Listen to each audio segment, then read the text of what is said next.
turn it down, because otherwise you guys are going to get blinded, all right? So I'm just turning down the modeling bulb, not the power, all right? So now all I need to do, instead of it direction, so this is where the hot spot of the light in the middle comes straight onto Emma, I'm going to turn the light source past her. Now this is what we call feathering the light. We can do it with soft boxes, and we can do it with the lights of the Maxi-lite reflector dish in the same way, because it has a reflective surface on this side. So if this was a soft box of this size, you'd use the feather technique because you're using this edge of the light to bounce back into there, okay? So with a big softbox, and I know we're not doing family photography here today, but if you shoot groups, go and watch the family photography that I shoot in the studio on one of the films on the Academy, and you'll see with probably a 2-meter softbox, or just a little bit less than that, how I can light a group of 8 and 9, okay, with just the one light source, because I'm using the feather technique. You'll often see photographers have to put a light on the opposite side, yeah, like they're doing a big 25 group, like schools or whatever it would be. Then you'd have to actually have more lights. But with a family group, remember, we live on a planet with one sun, so it has one direction to the light, and that's our job, and it's just using the feather technique. So because it's coming past Emma, I need to re-meter that the power, okay? Because obviously we're losing some of the energy of the light, because the only thing that's going to light is the reflected light from here onto her. Okay, so let's do that again. Okay, so believe it or not, it's increased in value. It's now F9. It's weird, isn't it? Don't ask me how it works. It's just my job to use it. Okay, that's love, it's there. Let's do it. Let's have a look again. So watch the softness of the light change. Look at that. So we're still using a hard light source, but now because we're not using the total energy of that light, we're being able to create a harsh lighting condition.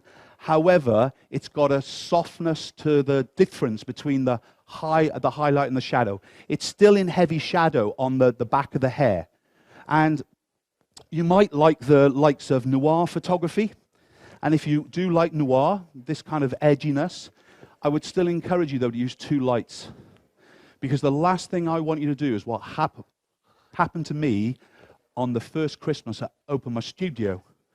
Okay, I know it's going back to 1986, and I had 2 lights and a black background and a white wall. That's all I had, yeah? And in that Christmas period, I shot 50 sessions in 6 weeks, and I was mainly a black and white photographer. And we had amazing sales. We did 12 grand in our first month of opening as such, which was amazing then. You know, I thought, wow, we're going to make a great career out of this. This is like 20-odd years ago. However, after Christmas time, and I printed all these myself, but we had so many returns you wouldn't believe, because the client felt they were too dark, and they blended in with the background. So as much as we want to do things photographically in what we think is photography, kind of the basics, if we're selling stuff, we have to go, hang on a minute, where's the problem? Is there a problem here? If we just do the creative yeah, because that's what we are, the clients don't know how to explain to you that, oh, you know, the shadow detail has been lost and you're beginning to actually merge towards the black background. They can't say that. They just go, it's dark.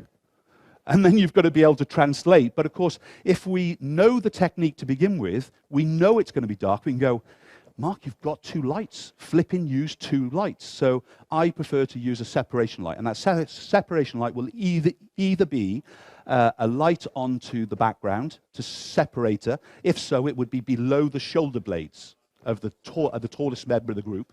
If it's higher than that, they'll look like the Virgin Mary or Christ, because they'll have a halo around them, okay? It's not really a good sales ploy, all right? But instead, what we want to do is make sure it's kind of above and away. So in the world of classic portrait photography, the light would always come from the same side, all right? So in other words, if I was going to add in a separation light, it would be coming from here onto this side, all right? But it makes it a lot easier, especially when you're working with bigger groups, that you break the rule and you pop the separation light on the opposite side. Clock and compass will reveal all that to you and kind of explain it. So let's pop on this light, which is our other little light. I'll take this down as low as I can in power, but it's still going to be too much power for me. But you can see I've got the deflector cap. The one awesome thing about Elinchrom is that it has the umbrella hole, shaft hole, coming straight through the light, which means it allows accessories to go into the light, gels and so on, without any real trouble. And yesterday we were shooting a lot of gel photography and everything else. It makes it very, very easy to actually kind of finish it all off. So this is a deflector cup that comes with now the basic kit, but they also sell it. And if you want some more information, go and see the flash center stand down on the next floor down. So let's turn this light. We'll create a highlight or a hair light onto Emma. Who's Heather? Heather, do you? All right, Heather. Heather, as we say in London, isn't it? I'm from Cardiff, I've got no idea. All right, so I've turned that down to minimum power. So I can't get it down any lower, so it's pointless metering it. It's either going to be enough power or not enough power. As it is, though, I can meter because we're working on F9. And this is a sharp light with no diffusion coming through. So in other words, if I meter that light, realistically, the light from behind will appear twice as bright, no matter what, as it touches her hair. So if I'm photographing, let's say, on f8, because I come from a world of f8 and 5.6 and f4 and so on with it, with half stops. I've re-educated myself for the past 10 years to work in third stops, i.e. digital photography. So if we worked on f8, I would need, realistically, a maximum light of 5.6, so one full stop. That would be the most intensity of the light that I need for hair light. But realistically, I'd want it less than that again. So somebody like Heather, or Emma as we know her, the blonde hair here, okay, what I don't want to do is burn that out. Because otherwise, I've got to go into RAW, grab the adjustment brush, and basically on all the photographs that I choose is actually bring the detail back that I've lost because I couldn't be bothered.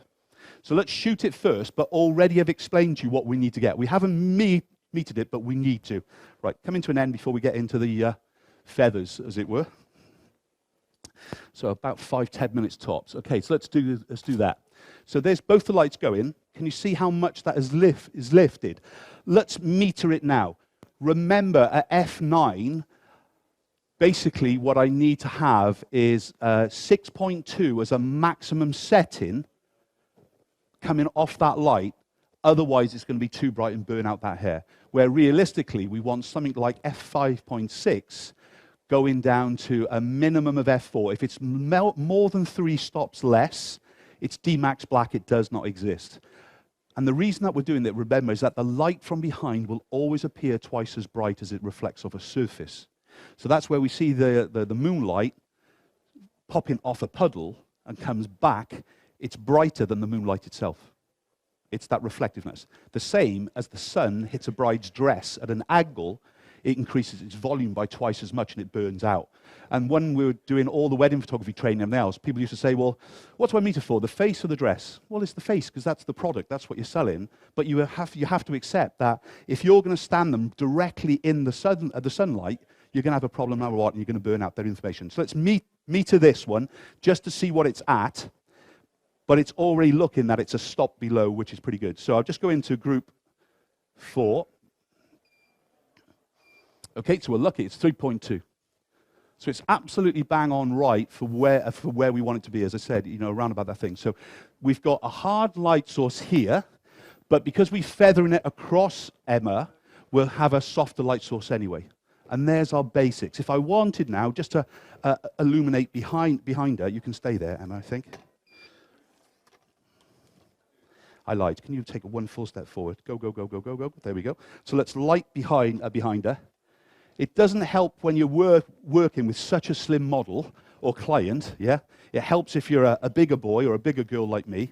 No, a bigger boy like me or a bigger girl, isn't it? Sorry, something like that. Okay, let's do it. Don't laugh at me. I'm old. Okay, so notice, though, its height. It's no higher than a shoulder blades, yeah? Because otherwise we're going to have that Virgin Mary style of image, and we'll leave it at that discussion. Okay, that's lovely. Emma has a lovely little girl. Can you believe she's 402? Yeah. Okay, straight again, darling. That's lovely. It's there. Relax. So the 2 lights, but now one is being used to reflect off the background. I've got that deflector cap on the background. It's much softer. Can you see it there? But if I took the reflector cap off, the hot spot would be right behind her, and then it would grade out in a much softer way. Because I'm using the deflector cap here, we don't have like that Rembrandt kind of vignetting as it's coming out. I'll show you one before you move on to the fans. What are you going to wear for the fan shot? The same as you got on, is it? And just hide? Yeah, cool. We'll do this, and then you can whip off to get the vest top on, if you haven't already got it. So remember, all we're doing here is removing the deflector cap, and it's going to increase its intensity anyway, but it will look more like a vignetted shot. Okay, let's do it again. That's lovely. Let's do it. And relax. Desktop, please. Right. Can you see that, though? How now we've got more of that definitive kind of roundness with it.